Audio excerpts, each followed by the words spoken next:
WSTKS-FM Worldwide.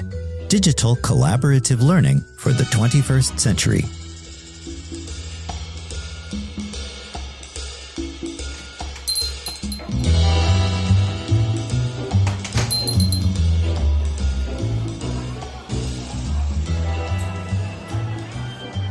Hello, everyone, and welcome to the Collaborative Café Summer 2025 edition, a podcast series for college and university instructors on how to help students cultivate key 21st century skills regardless of course focus or modality.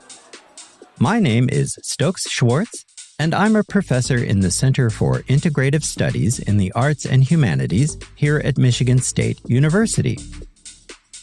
Did you know that emotional intelligence is basically the secret sauce for successful learning team collaboration? Join me for a few minutes at our usual table by the front window with your favorite hot beverage to learn more. Ready? Then here we go. Research indicates that students who are adept at understanding emotions connect and collaborate better with their peers. As educators, we can cultivate emotional intelligence through mindful environments within our course and classroom activities and by modeling effective practices ourselves. By prioritizing emotional intelligence, we are better able to develop well-rounded individuals who are equipped with both knowledge of course materials and strong interpersonal skills, providing a more holistic education that is highly relevant in our interconnected world of the 21st century. The benefits for students extend well beyond academic performance. Stronger emotional intelligence correlates with better stress management, increased happiness, and graduates who can navigate the team dynamics of the globalized professional world more effectively. After a quick break, we'll delve into 6 ways for college and university instructors to foster enhanced emotional intelligence through student collaboration. Stay tuned.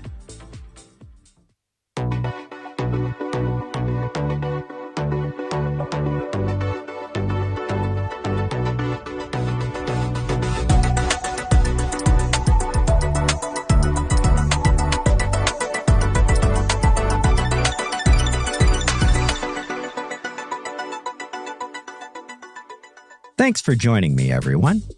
Today, we're looking at how college and university instructors can cultivate students' emotional intelligence through collaborative activities. For starters, have newly formed learning teams create their own ground rules early during the course by collaboratively setting team norms for how they'll communicate, share the workload, and handle disagreements. We've talked about these team contracts in previous episodes. Have team members periodically check back on these agreements to see what's working and what might need revision. That builds self-regulation and accountability muscles while giving all team members a voice. Advise teams to articulate specific norms about active listening and respectful disagreement without interruption or criticism of each other's ideas in their early form. Likewise, advise teams to create a simple internal check-in system where members can discuss any issues that might arise before things go off the rails. Next, begin course meetings with student learning teams clustered for a quick check-in. Just ask everyone to share how they're feeling, maybe using a weather analogy like, "I'm sunny with a few clouds today." That helps students recognize their own emotions while building awareness of their teammates' feelings. You can take it a step further by having students briefly explain why they feel the way they do, or what kind of happy they're experiencing, whether it's calm contentment or excited anticipation. These class-wide check-ins also create a safer space for addressing tensions before they impact a team's work, giving everyone permission to have off days.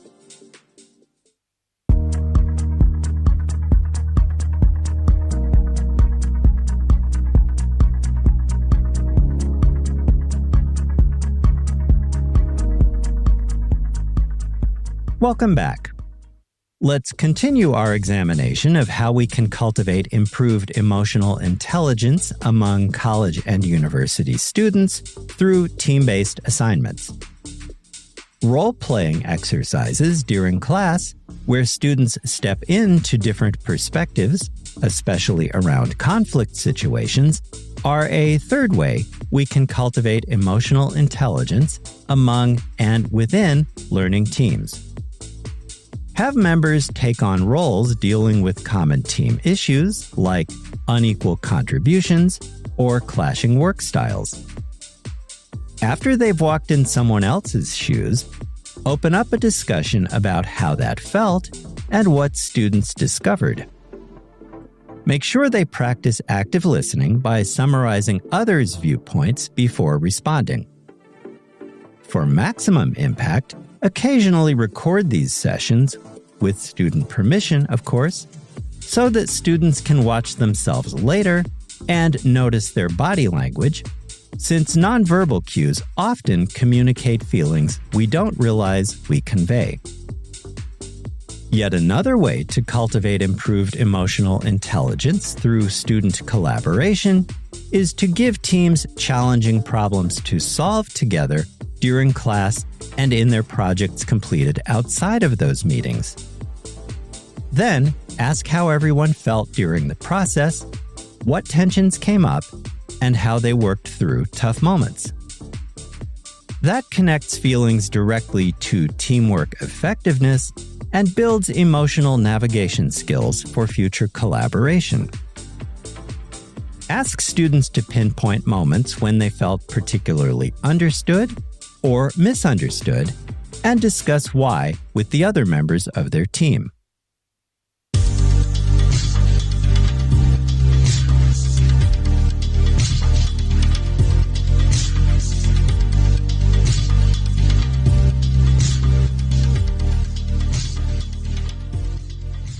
As a reminder, we're looking at how those of us at the head of the classroom can cultivate students' emotional intelligence through collaborative activities. A fifth method to achieve that aim involves the feedback we provide for team projects. Rather than focus solely on the final product, comment too on how the team worked together. Point out specific moments where team members practiced effective communication, empathy, or conflict resolution. Frame these observations as growth opportunities rather than criticisms. In addition, try implementing emotional intelligence spotlights into that feedback, where you recognize and celebrate specific emotional intelligence wins that you are able to discern within a particular team. Finally, model the emotional intelligence skills that you cultivate among your students. Show active listening when they speak, validate feelings, even when you disagree with positions, and handle classroom tensions with visible calm and respect. If tensions arise, narrate your own self-regulation process. For instance, I notice I'm feeling frustrated right now, so I'm going to take a breath before responding. Share brief stories about your own teamwork challenges and how emotional intelligence helped you navigate them. Create occasional moments where you intentionally reveal your own decision-making process to give students a window into emotionally intelligent thinking.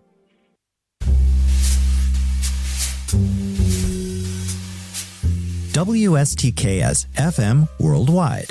Digital collaborative learning for the 21st century. If you find this podcast helpful, be sure to hit like, share, and subscribe.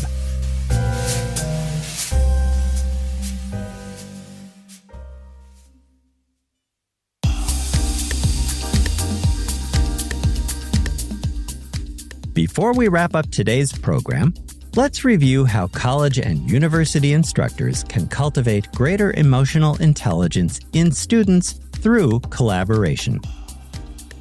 First, empower learning teams to build self-regulation and accountability by establishing their own communication norms, workload distribution, and conflict resolution methods, the previously discussed team contracts. Next, initiate course meetings with brief team-based check-ins. In addition, utilize role-playing scenario exercises to help students understand diverse perspectives, particularly in conflict scenarios. Be sure to engage teams with challenging in-class and out-of-class problem-solving, followed by reflection on their collaborative process, and provide project feedback that addresses teams' navigation of the collaborative process. Finally, model the emotional intelligence skills you aim to foster in your students. And with that, we come to the end of today's program. Join me next time to continue our exploration of how to help college and university students cultivate key 21st century skills regardless of course focus or modality. Thank you for joining me in the Collaborative Café Summer 2025 edition. My name is Stokes Schwartz, and I'll talk to you again soon. Until then, have a healthy, safe, and productive week. With special regards from Onyx, the cat what am. Bye for now.